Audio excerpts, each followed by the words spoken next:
I would like in turn to thank the organizers of the symposium for inviting me to talk here, and the Izmir Chamber of Commerce for hosting us. And I will zoom out a bit, and I'm going to look at Izmir's physical transformation during the transition from the Ottoman to the nation state.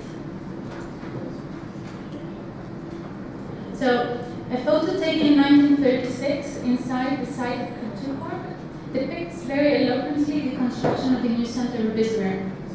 Piles of rubble in the foreground and middle ground, the literal and symbolic ruins of the Ottoman period, form a diagonal axis which leads the gaze to the middle right part of the picture, where workers are collecting them and loading them onto trucks.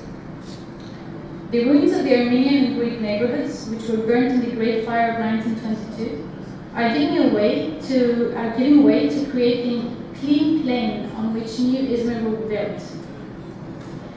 In what seems to be like a site visit by municipal authorities, the latter supervise the progress of works from the top of piles of earth and rubble, while carefully also posing for the photographer.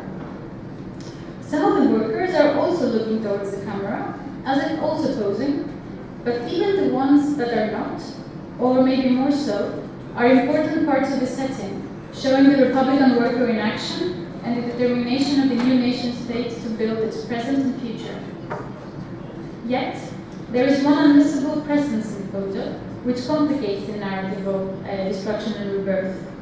That is the building of the Evangelical School of Smyrna at the rear right, which survived the fire and is today Izmir School. This Greek school, which functioned under the protection of the English consulate, is a surviving evidence of the immediate multicultural past of the city. In addition, built in what is unmistakably the Greek revival style, it also alludes to a different national claim to the city, this time by Greece, a claim that came to a definite end in 1922 with the end of the Greco-Turkish War.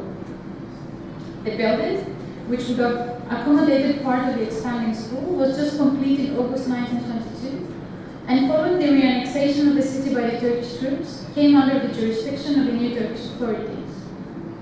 Now, this snapshot, which immortalizes exactly the retreat of the Ottoman city and the rise of the Turkish one, will be our departing point to explore Izmir's transformation.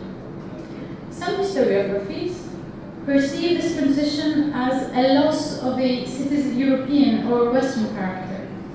Others claim exactly the opposite, that new Izmir was released from the backwardness of the Ottoman period and incorporated into the Western world. In both cases, 1922 is seen as a point of rupture.